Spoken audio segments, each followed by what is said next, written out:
Productores familiares denuncian estar sufriendo el aumento de los combustibles y que sumado a la suba de los insumos hace inviable los emprendimientos productivos y aseguran también que las grandes ganancias son para los intermediarios en las cadenas de comercialización. Unos 17.000 productores familiares de menos de 500 hectáreas advierten que la modalidad intensiva de producción, el aumento sostenido de combustibles e insumos comprometen su viabilidad y que en los últimos años cientos de pequeños productores debieron abandonar sus proyectos. En este contexto, se conoció un informe de la consultora SEG Ingeniería que compara la realidad regional y concluye que durante febrero Uruguay fue el país con los precios de los combustibles más caros de la región.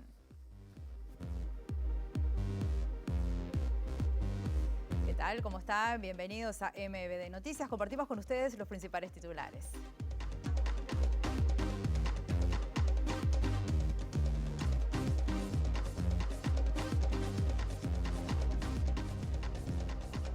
No está capacitado para el cargo por sus dichos sobre mejoras en la seguridad y para los funcionarios.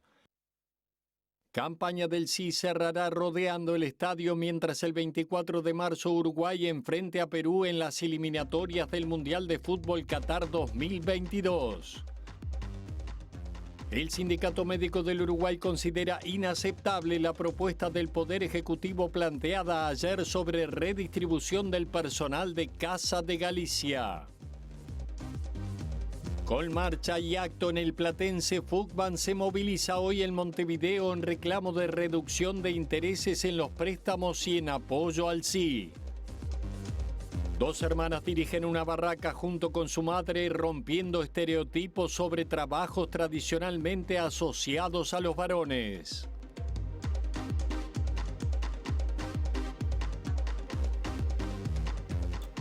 Tenemos un mediodía con cielo nuboso, cubierto, lluvias, 16 grados a esta hora y aquí en Montevideo. Según Inumet, va a seguir así durante la tarde y la noche con precipitaciones y tormentas con una máxima de 21 grados. Y estamos viendo las cámaras, como siempre, del Centro de Gestión de Movilidad de la Intendencia de Montevideo. Atención, hay un desvío allí en José Enrique Rodoy Jackson. Desde temprano se está tomando por Eduardo Acevedo un accidente de tránsito. Hay allí personal inspectivo de la Intendencia de Montevideo en la zona. O, por ejemplo, hay un corte total por Hormigonado en las calles Aceguá entre la Rambla Concepción del Uruguay e Hipólito Yrigoyen. La obra se va a extender hasta el próximo 3 de abril. Ahora vamos a ver en qué están trabajando las y los periodistas de MBD Noticias. Es el caso de Mariana Abreu. Mariana, ¿cómo estás? Bienvenida. Adelante, buen mediodía para ti. ¿Cómo estás, Rosina? El saludo para todos. Hoy, como decíamos en los adelantos, se realiza la marcha de FUCBAN, de la Federación Uruguaya de Cooperativas de Vivienda por Ahorro Mutuo. Y lo que estamos haciendo aquí en el barrio Peñarol, en una cooperativa de vivienda justamente, Covigu, es recabar algunos de los testimonios de los cooperativistas que vamos a compartir en minutitos nada más. La marcha es en defensa de mayor presupuesto para la vivienda, en la baja en los intereses de los préstamos para los cooperativistas y también para crear un Fondo Nacional de Vivienda. La consigna es Vivienda Emergencia Nacional. Muy bien, Mariana, cuando tú lo dispongas, hacemos el contacto. El otro móvil está a cargo de Mauricio Pérez con un tema bien importante también. ¿Cómo estás, Mauricio? Adelante, buen mediodía para ti. Buen mediodía, Rosina. Nosotros nos encontramos aquí en la sede del PIT-CNT porque el Instituto Cuesta Duarte presentó un informe sobre la inflación acumulada en los últimos 2 años y su impacto particularmente en los productos de la canasta básica o de primera necesidad. En algunos minutos estaremos conversando con el economista Bruno Giometti para conocer el alcance de este informe. Muy bien, Mauricio. Nosotros les contamos que la campaña por el sí a la derogación de los 135 artículos de la LUC anunció sus últimas actividades de campaña, entre ellas la retransmisión de la cadena nacional el martes 22 en el Obelisco y un abrazo al Estadio Centenario el jueves 24 cuando juegue la selección uruguaya de fútbol. Mañana se realizarán cientos de barriadas en Montevideo y los demás departamentos y sobre las 20:30 la movida se traslada al Velódromo de Montevideo para un festival artístico. El domingo 20 también se recorrerán barrios y localidades con énfasis en las ferias y sobre las 15 horas comenzará una caravana en Montevideo con columnas desde distintos puntos para confluir en el Palacio Legislativo. Desde allí seguirán el recorrido por Avenida del Libertador y Santiago de Chile hasta llegar a la Rambla. En ese punto la caravana se encontrará con las llamadas por el sí que realizarán a cargo de 6 comparsas de agrupaciones lubolas brindando un cierre artístico a pura lonja y madera. El lunes 21 las actividades serán exclusivamente en los barrios y el martes 22, además de las barriadas matutinas, se convoca a concentrar a las 18:30 en la Universidad de la República. Se anuncia un banderazo hacia el obelisco donde se retransmitirá la cadena nacional con el mensaje de la Comisión por el Sí a la Población.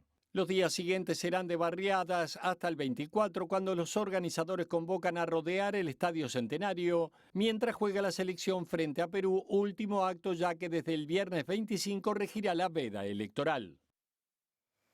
Y la coalición multicolor cerró ayer la campaña por el no en la Plaza de la Bandera. Uno de los oradores, que fue el ministro de Ambiente, Adrián Peña, hizo referencia a lo siguiente en un discurso. Hay una discusión por los artículos, pero el centro está puesto, porque así lo puso la campaña del sí, en cuestionar al gobierno que fue electo democráticamente en octubre del 19. Creo que el gran objetivo de la coalición es revalidar la confianza de la población en este 27 de marzo para continuar y profundizar los cambios. Sin duda esto se ha transformado en una especie de plebiscito al gobierno y bueno, nosotros como Partido de Colorado somos parte activa del gobierno y nos sentimos muy representados en esta ley, que es nuestra propia ley, porque trabajamos mucho en ella, así que es muy importante el trabajo de aquí al final de la campaña, sobre todo hablando con la población y con aquellos que todavía no han definido su voto, para pedirle con humildad eso, que nos mantengan la confianza, que 2 años es poco y que para avanzar en las transformaciones que nos comprometimos necesitamos seguir. Para llegar tenemos que seguir y lo que pedimos es seguir, nada más.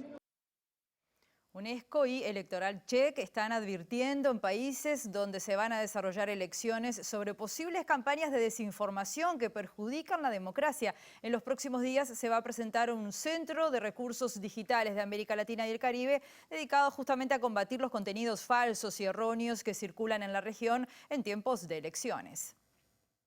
Entre 2021 y 2024 se prevé la realización de al menos 36 elecciones en América Latina y el Caribe. Este escenario inspiró la creación de Electoral Check, un proyecto para combatir la desinformación electoral en la región. Es financiado por el Programa de Donantes Múltiples de la UNESCO y elaborado por la propia UNESCO, Chequeado y Latam Chequea. De la iniciativa participan más de 35 organizaciones de verificación y otros socios regionales. Básicamente lo que vimos es que, algo que no es nuevo, pero hay mucha desinformación que circula en momentos electorales, como suele pasar en cualquier momento en que hay mucha información o muchas noticias, se cuela mucha desinformación también. Y lo que venimos viendo es que la desinformación en los distintos países tiene algunas similitudes. O sea, no es exactamente la misma porque por supuesto que cuenta el contexto local, de qué son las elecciones, quiénes son los candidatos y todo lo demás, pero hay ciertos tipos de desinformación que se repiten mucho de país en país. Entonces, por ejemplo, tomar pequeñas irregularidades que suelen ocurrir en cualquier elección donde hay involucradas millones de personas, son tomadas como si fueran una prueba de un fraude masivo cuando en realidad no hay evidencia de eso. Eso es algo que venimos viendo en distintos países, desgraciadamente, y entonces nuestra idea con esto fue recopilar un poco qué era lo que estaba pasando en los distintos países para advertir a los que tienen elecciones y a los distintos actores en esos lugares donde van a haber elecciones de el tipo de desinformaciones que pueden llegar a circular para que todos puedan tener estrategias desarrolladas y ser rápidos en desmentir la desinformación y en actuar para que la desinformación influya lo menos posible en el proceso electoral. Les contamos que trascendió hace algunos minutos que hubo un contacto telefónico entre el presidente de la República, Lacalle Pou, y el presidente del Frente Amplio, Fernando Pereira, para, entre los dos, intentar bajar la intensidad de la campaña. De esto vamos a estar ampliando en nuestra edición central. Ahora es momento de recibir nuevamente a Mauricio Pérez para que pueda desarrollar su móvil. Adelante, Mauricio. Así es, Rosina, como decíamos, el Instituto Cuesta Duarte presentó un informe sobre la inflación acumulada en los últimos 2 años y para ampliar la información estamos con Bruno Giometti, economista del Instituto Cuesta Duarte, a quien agradecemos estos minutos con MBD Noticias. Bueno, ¿cuál ha sido el impacto de la inflación en estos últimos 2 años?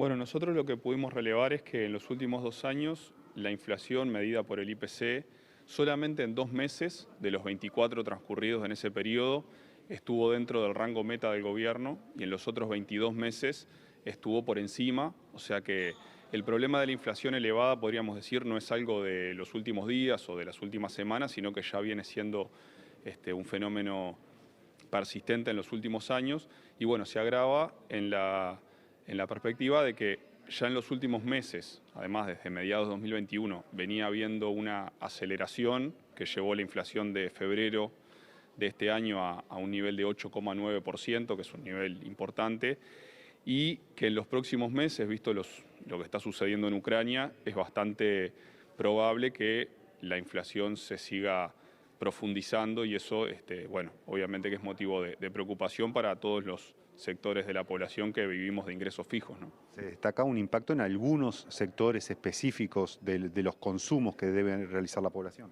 Claro, eso en base a información oficial del Ministerio de Economía y Finanzas que releva un conjunto de precios de algunos bienes de consumo cotidiano, como los alimentos, productos de cuidado personal, pudimos detectar que hay un conjunto importante de productos que han crecido muy por encima de lo que es la inflación general.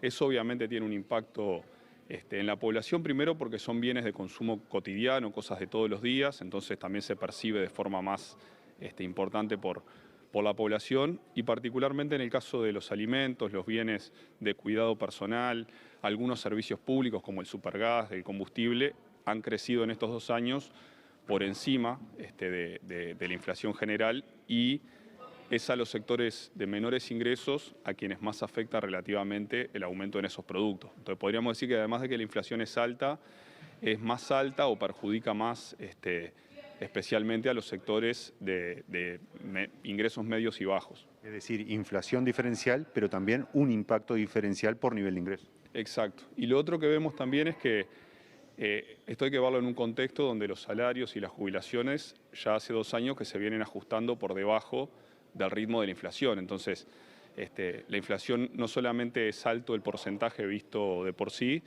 sino que es relevante ver que jubilaciones y salarios se están ajustando por debajo y que de continuar estos niveles de inflación, por ejemplo, durante todo 2022, eso va a llevar a que sería un nuevo año de pérdida de poder adquisitivo, de salarios, jubilaciones, y bueno, eso obviamente lo vemos con mucha preocupación porque genera un retroceso distributivo, porque hay un crecimiento económico, pero vemos que los salarios, las jubilaciones, los ingresos de las grandes mayorías en realidad pierden poder de compra y ese crecimiento se concentra en otros sectores económicos. Bruno Giometti, economista del Instituto Cuesta Duarte, gracias por estos minutos con MBD Noticias. Rosina, volvemos con ustedes. Gracias, Mauricio. Les contamos además que los productores familiares están denunciando que están sufriendo seriamente el aumento de los combustibles, pero además el aumento de los precios de los insumos les está haciendo casi imposible mantener algunos emprendimientos. La disparada de precios de frutas y verduras en ferias y supermercados son consecuencia del aumento en los costos de producción y la merma producto del déficit hídrico y aseguran que las grandes ganancias están en la intermediación. Este sector de la producción sufre tal vez el impacto más fuerte de la intermediación, que generalmente nosotros comprobamos una relación de 10-1 lo que recibe el productor y lo que paga el consumidor. Hemos hecho propuestas, hemos trabajado en el tema y no hemos conseguido nada por ahora, pero yo me basaría que la explicación principal de las uvas, de hortalizas y frutas pasa más por la ganancia del intermediario que por el costo de producción y los problemas atraídos por el clima. Unos 17.000 productores familiares de menos de 500 hectáreas advierten que la modalidad intensa de producción, el aumento sostenido de combustibles e insumos comprometen su viabilidad. La granja es la que demanda más litros por hectárea por año de gasoil y más energía eléctrica, esto asociado al riego. Ha tenido un precio que se ha disparado, lo que bueno complica también por ese lado la viabilidad de muchas empresas. Si bien el productor familiar es un productor eficiente por las condiciones en las que tiene que moverse, pero bueno, subas de precios de esta naturaleza y tan sostenidas en el tiempo terminan afectando la economía del productor. Seguimos hablando de precios porque Uruguay tiene los precios más altos en materia de energía industrial y residencial de la región. Esto según un informe mensual que se supo en las últimas horas de SEG Ingeniería. En febrero se produjo un aumento en el precio de los combustibles, la leña y el gas natural.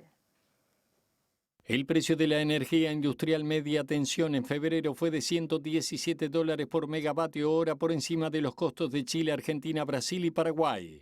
Uruguay también tiene la tarifa más cara a nivel residencial a un precio de $251 por megavatio hora, por encima de Chile y Brasil, 173 y $171 por megavatio hora, y de Argentina y Paraguay, cuyo costo es de 63 y $59 megavatio hora respectivamente. El informe destaca un aumento de los principales energéticos en Uruguay en un contexto de alza en el precio del barril del petróleo a nivel internacional. En materia de combustibles, el gasoil aumentó 6%, el supergas un 5,3% y las gasolinas 4,2%. Además, según datos del Instituto Nacional de Estadísticas, la leña aumentó 0,5% promedio en todo el país.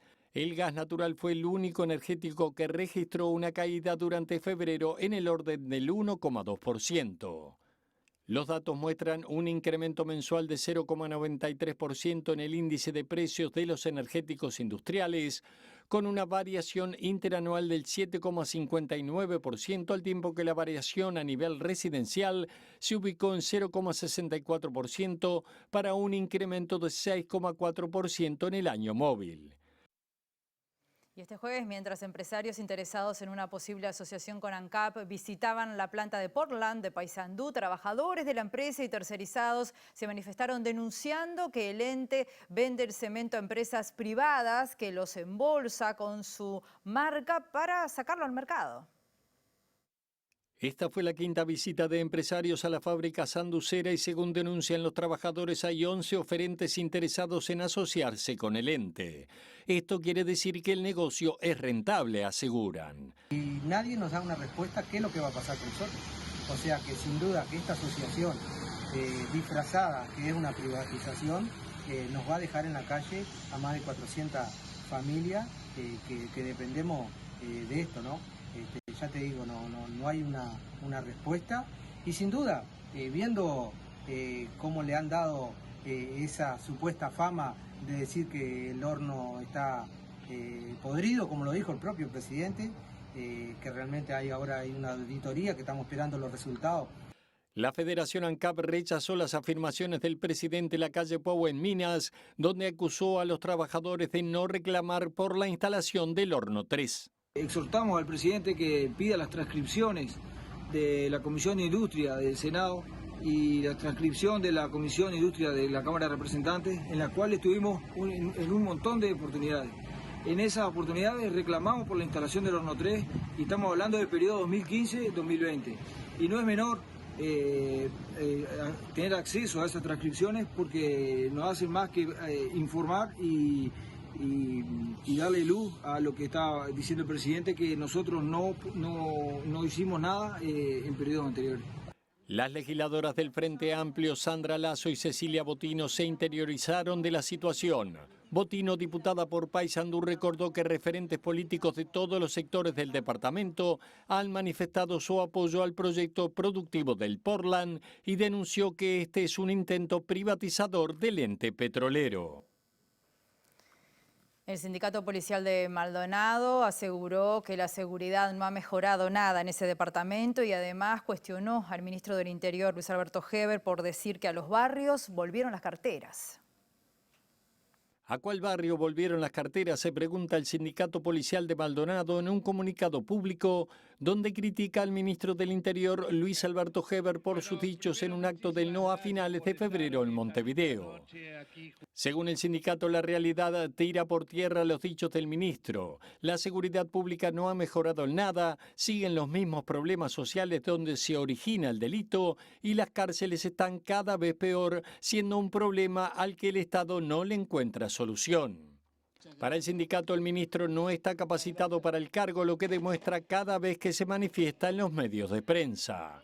Agregan que la realidad del funcionario policial es la pérdida del salario real mes a mes y la falta de solución a los problemas de vivienda para muchos trabajadores que viven en barrios de contexto crítico. Si bien el ministro dice estar del lado de la policía y la LUC da herramientas para el trabajo policial, el respaldo a la policía debe darse también en lo económico y lo social. La próxima semana van a continuar las negociaciones en el Ministerio de Trabajo con los funcionarios médicos y no médicos de Casa de Galicia en el marco de los consejos de salarios y para diseñar su redistribución en los prestadores de salud. Ayer los médicos de esta mutualista salieron muy desconformes de la reunión por considerar insuficiente la propuesta que recibieron por parte de las autoridades. Fuentes del Sindicato Médico del Uruguay dijeron hoy a MBD Noticias que el planteo sorprendió por estar muy lejos de los compromisos asumidos por el Poder Ejecutivo. El próximo encuentro va a ser el martes 22. En el caso de los funcionarios no médicos, la FUS y el gremio de trabajadores de Casa de Galicia esperan una respuesta a la propuesta que dejaron en el Ministerio de Trabajo esta semana. Se está pidiendo que se tome a la totalidad de la plantilla. En este caso, el encuentro va a ser el próximo lunes. Hacemos la pausa, volvemos enseguida, nos vamos con las cámaras del Centro de Gestión de Movilidad de la Intendencia de Montevideo.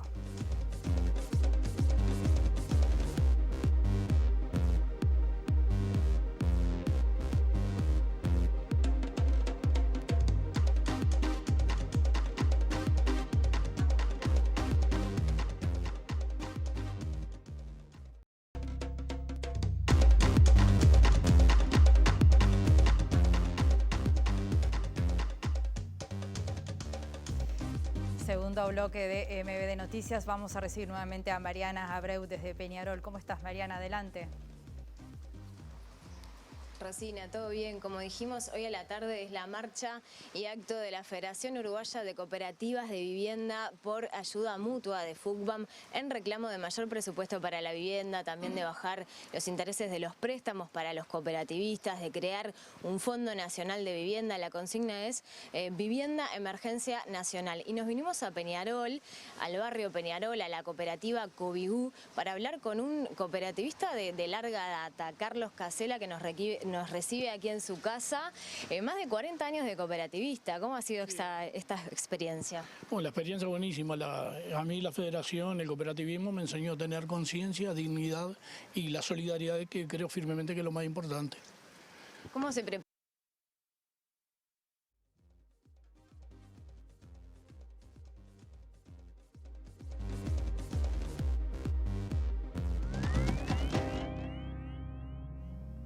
Ya vamos a volver con Mariana. Tuvimos un problemita técnico en el ámbito internacional. Les contábamos que en un clima de tensión dentro y fuera del Congreso, el Senado argentino aprobó el proyecto de ley que buscaba evitar que el país cayera en default por el préstamo de 45.000 millones de dólares solicitado durante el gobierno de Mauricio Macri. El proyecto, que se sancionó luego de 9 horas de debate y varios meses de negociaciones con 56 votos a favor, 13 en contra y 3 abstenciones, fija las condiciones para el refinanciamiento de la deuda adquirida por el gobierno de Macri con el Fondo Monetario Internacional. El kirchnerismo marcó una vez más su desacuerdo a pactar con el organismo a pesar de ser un constante detractor de las políticas de endeudamiento de Macri, creando una fractura en el oficialismo en relación a este tema. La vicepresidenta y presidenta del Senado, Cristina Fernández, comenzó dirigiendo la sesión y luego de varias observaciones a los legisladores por la duración de sus intervenciones, se ausentó y dejó la conducción del debate en manos de Claudia Ledesma, presidenta provisional del Senado. El presidente Alberto Fernández sostuvo en un acto público que el acuerdo propuesto no traerá ajustes económicos que dijo se deberían haber hecho si el país hubiera caído en default, porque ahí sí no había ninguna salida ni escapatoria, sostuvo el mandatario. De acuerdo con las condiciones de los créditos solicitados por Macri al fondo en 2018, Argentina debía comenzar su cronograma de pagos este año y concluirlo en 2024, pero corría el riesgo de entrar en default en medio de una crisis económica y una inflación galopante, hasta que el presidente Fernández llegó a un acuerdo con el organismo para refinanciar la deuda. El Tribunal Constitucional de Perú aceptó este jueves un habeas corpus que solicitaba la nulidad de una resolución judicial que suspendió el indulto otorgado en 2017 a Alberto Fujimori, lo que implica que el expresidente va a ser liberado. El presente acuerdo será comunicado de inmediato al señor presidente de la República. El alto tribunal declaró fundado el recurso interpuesto por el abogado Gregorio Parco Alarcón contra la resolución de la Corte Suprema, que en 2018 había dejado sin efecto el indulto otorgado a Fujimori en 2017 por el entonces mandatario Pedro Pablo Kuczynski, en una votación dividida en la que quienes defendieron la decisión dijeron que el expresidente es una persona que ya tiene problemas de salud y hay una situación humanitaria que atender. Con esta decisión, Fujimori, de 83 años, podrá salir del penal Barbadillo, ubicado en el distrito limeño de Ate, donde cumplía una condena de 25 años de cárcel por delitos de lesa humanidad. Carlos Rivera, del Instituto de Defensa Legal del Perú y abogado de las víctimas de las matanzas de Barrios Altos en 1991 y La Cantuta en 1992, sostuvo que lamentablemente se confirma esta decisión y que lo que se está haciendo es ir contra el texto expreso de la sentencia del Poder Judicial, de la Corte Interamericana y de los derechos de las víctimas, y dijo que su libertad es un despropósito. Rivera agregó que a su parecer las circunstancias de Fujimori son idénticas a las del año 2017 y que lo único que ha cambiado es la composición del Tribunal Constitucional, ya que en su momento la justicia peruana ordenó la nulidad del indulto después de considerar que no cumplía con las exigencias legales y carecía de efectos jurídicos. El presidente del Consejo de Ministros del Perú, Aníbal Torres, consideró por su parte que el Tribunal Constitucional debe desaparecer tras aprobar un habeas corpus a favor de Fujimori y que con su resolución el Tribunal Constitucional se convierte en el adalid de la impunidad de los grandes delincuentes porque le causa mucho daño a la sociedad peruana. Durante todo marzo les estamos mostrando, contando historias de mujeres que habitualmente hacen trabajos que generalmente son realizados por hombres. En esta oportunidad conocimos a María Victoria y María Belén Peña, quienes junto a su madre están al frente de la barraca de leña Las Hermanas. Yo soy María Victoria Peña, soy la grande de Las Hermanas. Además de la leña, de vender leña, cortar leña, me dedico a la medicina, estudio medicina hace unos cuantos años. Tengo 27 años. Bueno, me llamo María Belén, tengo 22 años, también soy parte de la leñería. Más de 30 años que existimos como barraca de leña y hace 7 años que estamos solas, mujeres. Nacimos acá adentro, ya es costumbre. Los proveedores ya nos conocen porque son casi siempre los mismos, igual hay alguno nuevo. Los nuevos sí se acostumbran, no tienen otra. Ya cuando dicen Las Hermanas, preguntan, ¿pero ustedes son? Sí, nosotras somos Las Hermanas, está mi mamá también. En realidad ven que sabemos, que de esto sabemos, entonces se acostumbran. Y los clientes a veces son las mujeres más las que se sorprenden. Y se acostumbran, ven que sabemos del tema, porque obviamente nos criamos acá adentro, porque la leña, si bien es un oficio que para la mayoría es cortar un árbol y traerlo, hay que saber un montón, se tiene que vender la leña cortada, tiene que ser seca, tiene que ser de astilla colorada, tiene que ser buena leña.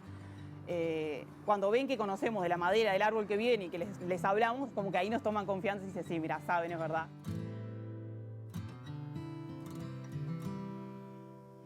Hay que darse una vuelta entonces por allí para conocerlas y contribuir con este proyecto, este emprendimiento, este negocio. Bueno, nos vamos, que pasen muy bien, nos reencontramos el próximo lunes o si no a las 19 horas en nuestra edición central.